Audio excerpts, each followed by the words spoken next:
Goeiedag luisteraars, dis Johan Willemse. Ja, regter 'n lekker Vrystaatse winter, dit ryp spierwit. Die boere by ons dink hulle gaan volgende week voluit begin stroop. Ons hou hoop so. Die week in die nuus, wanneer julle die hoor, het ons hooplik gehoor dat die Reserwebank rentekoerse verlaag het met so 0,25 persentasiepunte. Nou die somme wat ek sien vir 'n gemiddelde huishouding op hulle skuld en karre, net so rapsie onder die R1000 'n maand besparing. Natuurlik gaan dit baie help. Dit sal ook natuurlik help as dit bietjie vinniger gebeur, maar dit lyk my vorentoe is daar dalk nog so half na 1 persentasiepunt verlaging. Onthou ook die Reserwebank, hulle werk op 'n inflasieteikenband van so 3 tot 6%. Ek sien al hoe meer dat ons kan verwag hulle wil die inflasieband verlaag na 2 tot 4 persentasiepunte. Onthou ons inflasiekoers is op die oomblik by 2,8%. Hulle wil graag ons teiken nader bring aan ons handelsvennote wat rondom 3 persentasiepunte is. So die meeste dink die Reserwebank gaan mik na so 3%, dat die band 2 na 4% is en dan mik hulle na 3%. Nou, een van die redes is, ek moet dit nog bietjie beter verstaan, hulle sê dit verlaag die inflasieverwagtinge. As vakbonde en ander onderhandelaars weet, die Reserwebank mik vir 'n 3% inflasie, nie 6 argumentshalwe nie, gaan hulle baie moeilik 6% verhogings deurkry. Nou natuurlik, dit sal ook baie help om die ekonomie verder te stimuleer, so kom ons hoor donderdag wat het gebeur. Dan die een syfer wat so stilweg verbygaan is werkloosheidssyfer. Dit is sleg vir ons in die landbou want dit gaan alles oor koopkrag. Die jongste syfer so 'n week gelede is dat basies 33% van die werksmag is werkloos. Hulle soek nog werk, maar as jy die bytel wat opgehou het werk soek, wat moet opgegee het, is dit 42%. Dit is verskriklik. Nou die Wes-Kaap is die provinsie met die laagste werkloosheid, hier naby 20%, maar Noordwes, Vrystaat, Limpopo, Oos-Kaap lê so rondom die 50 persentasiepunte werkloosheid. So dis geen wonder misdaad is so hoog nie.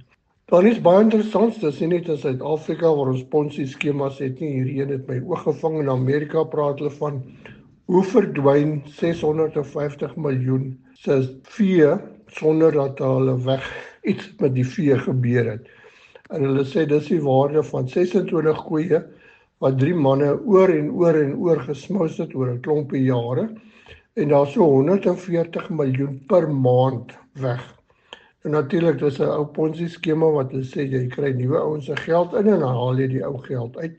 Amper soos hierdie kleutersone hier by ons gedoen het. Nou ja, hulle soek die geld, hulle probeer die ouens in die tronk kry, hulle kry nou tronkstrawwe, maar hulle soek nog die geld.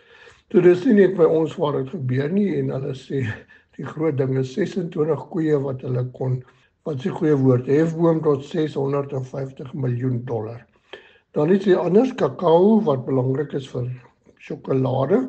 Se pryse het baie skerp gestyg die laaste ruk. Daar is redelike groot veranderings daar, prysstygings. En die oes is ook nie wat dit moet wees nie as gevolg van weer of klimaatsverandering. En dit druk natuurlik nou ook bietjie verbruik af, maar pryse gaan hoog bly en daar bly 'n skaarste daaraan. Dan die rand, redelik stabiel. Baie boere vra vir my, sê tog waarheen gaan die rand gaan? Ek moet vir julle sê die meeste banke nou weeks gaan kyk as se voorspellings. Sê rondom 18.50, 19 rand 'n dollar, hoofsaaklik sywaarts, dis nou as daar nie iets snaaks gebeur nie. En die olieprys bly so rondom 64, 65 dollar 'n vat. Nou, solank dit in plek kan bly, is dit goeie nuus vir die brandstofprys. 'n Sterker rand kan natuurlik baie help. En dan Dinsdag is die jongste oeskatting ook bekend gemaak, baie min aanpassings. Ek dink die groot vraag is maar die mielieoes waar daar nog nie begin stroop is nie, baie min gestroop is, maar sojas is redelik klaar gestroop en so ook sonneblom. Kom ons vat 'n advertensiebreek en gesels ons verder oor die markte. As jy iemand is wat daarvan hou om buite die boks te dink en slim met jou finansies om te gaan, kan Skadegenade vir jou 'n risikobestuursplan op die tafel sit wat anders is en by jou manier van dink en doen kan pas. Dit het tyd geword om deur 'n ander bril na bate en oesversekering te kyk en daarom is Skadegenade bereid om 'n inligtingsessie by jou boerevereniging of studiegroep te doen en te borg. Kontak gerus jou Skadegenade agent of 083 630 8306 as jy navraag het. Skadegenade is 'n finansiële diensteverskaffer met lisensienommer 51779 en steeds die beter manier om jou risiko te bestuur. Welkom terug luisteraars en dankie aan Skadegenade vir die ondersteuning. Dan die jongste mielieoes is so baie min verander. So witmielie so 1,4% laer na 7,65 miljoen ton. Geelmielie is basies dieselfde, 'n klein bietjie hoër op 7 miljoen ton, 'n totale oes van 14,6. Dit lyk my dis maar ons gemiddelde oes tussen 14 en 16 miljoen ton.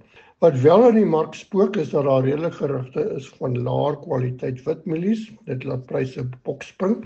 En die feit dat daar nou nog 'n tekort aan mielies is, veral witmielies, omdat dit nie gestroop word nie en dit speel regtig woer met pryse en die pryse word op die oomblik hoog gedruk veral vir naby kontrakte op Safex 13-14% volg hoor ek van en selfs hoër net om mielies in die hande te kry. En soos ons gesê het, Safex onstabiel naby maande maak regtig groot bokspringe. So witmielies wat nou gelewer word, het deel wat gestyg hier na 4500 'n ton toe ek dink dis die tekorte, dit sleep natuurlik alles hoër. Eintlik teen die verwagting in, maar ek vermoed sodra die stroopproses aan die gang kom, gaan dit verander. Geelmielies bly redelik stabiel hier by R4000 'n ton. Min van die oes is gelewer, maar dit lyk of hy daar rond gaan bly hang. Dan soja is ook die jongste oeskatting, onveranderd 2,33 miljoen ton, onthou laas jaar 1,8 miljoen ton. Pryse hier rondom R7100 'n ton, so 'n bietjie herstel. En ek dink in die volgende 2 of 3 weke as dit klaar gestroop is, dan gaan hy begin herstel. Dis maar sy normale tendens. Boere hou daarvan om sojas te verkoop as dit lewer. Dan sonneblomsaad bly so rondom die R9000 'n ton. Die oeskatting is so 2% laer, 727 000 ton. Dis amper 100 000 ton meer as laas jaar. Daar is boere wat kla oor die kwaliteit en Sclerotinia en so meer, maar dit begin einde toe gaan. Koring, nie veel gebeur nie. Die aansoek van Graan SA en die graanhandelaars is in vir 'n hersiene koring invoertarief. Die prys vir Desember maand bly maar by 6300, 6400. Internasionaal verwag hulle wel 'n stadige opwaartse neiging. Dan aardappellewerings, baie verbeter op die mark, veral uit die Vrystaat wat nou die hoofarea is wat produseer. So die pryse het gesak hier so na R65 op 'n 10 kg sakkie, kan dalk nog 'n bietjie laer beweeg. Dan pekanneute, dit begin nou pekanneute oestyd raak. Pryse baie dieselfde as laas jaar, eintlik onveranderd. Die groot rolspeler is maar die rand-dollar. Daar is van die kopers wat vooruit dollar wisselkoers van 'n raps bo die $19 'n rand aanbied. Ek dink dit is nogal nie sleg nie. Dan is daar ook groot verskille. Dis die verskillende kultivars. Die Wichita, ek hoop ek spreek dit reg uit, is so $14.14 vir wat hulle noem oversize, ekstra groot $3.80 en medium so $3.30. So ek sê baie dieselfde as laas jaar, maar ander variëteite heel wat laer. Veepryse, dankie vir die boere wat vir my die pryse deurgee. Dis my duidelik, dit verskil redelik van streek tot streek. Heel wat anders is wat AMT en APSA en die rapporteer. Dis 'n gemiddelde prys in die RPO. Maar dit gee vir my 'n goeie aanduiding en dit is dat pryse redelik wissel tussen streke. Nou klas A beesvleis so bietjie hoër, 66, 67, speenkalvers 37, 38 afhangende van die tipe en selfs tot R40 in party streke naby die voerkrale. Lamvleis, julle sal nie glo nie, Westerkant van die land tot R107 'n kilogram. Dit lyk vir my dis omdat hulle nader is in die abattoir daar en baie van die abattoirs ook in die Wes-Kaap voer uit, so hulle kry premies. Ander dele van die land so raps bo die 100. Varkvleispryse bly maar plat, so 'n klein bietjie van 'n roering, hoendervleis ook so 'n klein bietjie op as gevolg van die stop van invoer uit Brasilië van hoendervleis. Ons sal sien hoe dit moet verloop. Die Pluimveevereniging rapporteer in Maart maand, en luister gou, is 28 000 ton hoendervleis ingevoer en omtrent 80% hiervan kom uit Brasilië uit. So dis 'n redelike klomp vleis. So as dit gaan minder word, dan gaan dit die mark stit. En natuurlik, meganies ontbeende hoendervleis is 70% van die hoendervleis invoere. En dit kom teen amper so R10 'n kilogram en dit gaan na Polonies en Frankfurters en produkte. Maar hoenderafval het baie sterk gegroei. Dit is amper 100 000 ton 'n jaar. Dis pote en nekke en die soort van produkte. Teen R7.12 'n kilogram. Onthou ook, dis die produkte wat minister Patel so 'n jaar of 2 terug vrygestel is van invoertariewe sodat arme mense dit kan bekostig. Nou ja, die prys wat uit die land inkom tussen R7 en R12 'n kilogram. Dan die melkbedryf. Dit lyk my dit gaan beter daar. Natuurlik die melkkuddes het dramaties verminder. Dis nou groot kuddes, bo 1000 lyk my is enorm. 1000 koeie en melk. Produksie het bietjie gestyg, maar wat goeie nuus is ook is dat die verbruik van melkprodukte doen goed. Dis veral varsmelk wat beter doen. Hulle sê die eerste kwartaal vir jaar varsmelk is amper 18% meer as 3 jaar terug. Melkpoeier groei ook baie sterk en botter groei ook baie sterk. Interessant genoeg, lang lewe melk stagneer 'n bietjie. So daar, pryse lyk my van die boere so rondom R7 'n liter hoofsaaklik om die kusgebiede.